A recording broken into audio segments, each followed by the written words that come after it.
Niger's government came into power in the end of July. They basically have just broadcasted a ceremony to establish the transition bodies. Members of the court and commission, two new bodies swore on oath in front of new strongman, General Tchiani, in his first public appearance since leading the July 26 ousting of the former President Bazoum.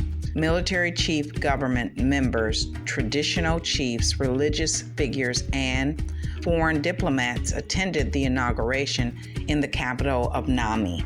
The new state court replaces the Court of Cassation and State Council, which were dissolved after the new government took place.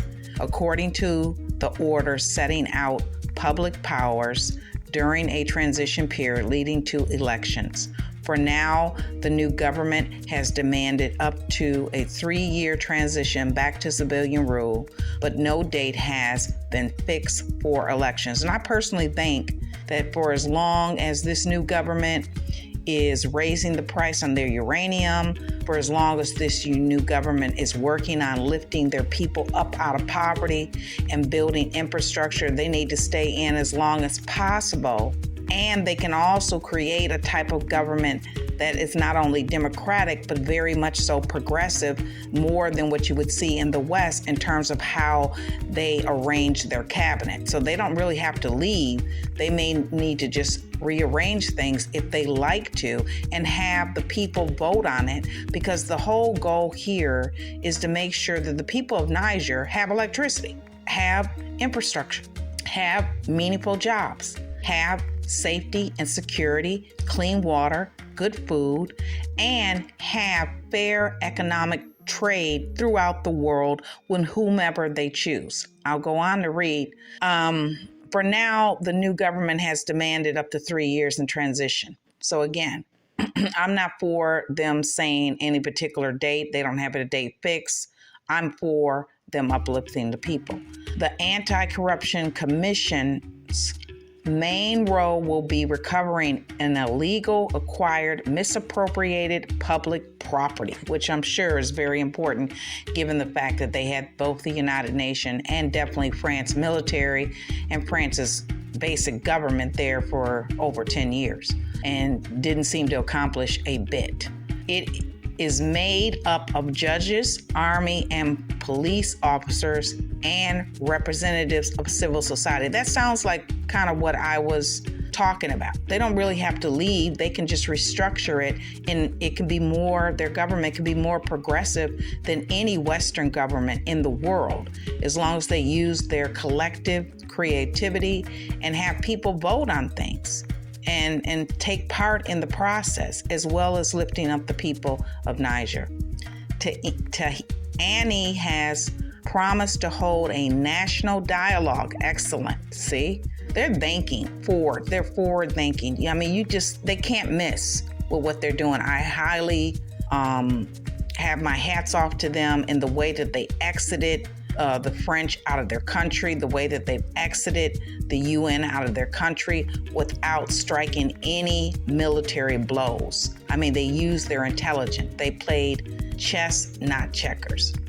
I'll go on to read, which will help determine how long the transitional period will continue. Bazoum has been held at his residence in the heart of the presidential palace since his leaving the office or being removed from his post as president. Niger has been the subject to heavy economic sanctions by ECOWAS, which is called Economic Community of West African States, which is really headed up by Tinubu of Nigeria, etc., which, if you remember earlier on, around August or so, France and the Western European states were trying to convince ECOWAS to go in on land, by ground, whatever, and use military force in order to put a non-democratic elected President Bazoum back in office. The reason I say he's non-democratic is because if they really had a democracy under Bazoum, people would not have gone without so much. People would not have to work in uranium mines for pennies on the dollar. Their country would be selling their natural resources at market prices in order to take the country to first world level. But that is not what happened. So therefore, Bazoum, in my opinion, is not anything that you would call or consider democratic. Democratic is when the people vote and the people are being uplifted out of poverty and they're working to make a change together. It doesn't appear that Bazoum was really working on behalf of his people. But anyways, based on the sanctions, it's been driving up inflation and leading to shortages of some products, including medicine. But what is also taking place that's not being talked about is that Mali has definitely contributed some supplies to them, I believe, but definitely Burkina Faso. Burkina Faso has taken the lead and contributing to many needed supplies. So with that said, in my opinion, they're doing great. They're headed in the right direction.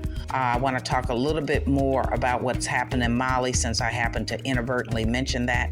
But hats off to creating this new type of government that will be dealing with the anti-corruption and their particular high courts and gaining back a lot of their property, because it's all about ownership. Every African country should own their resources and be able to sell those resources on the market of a fair value, and people respect the continent and various countries in Africa. Thank you.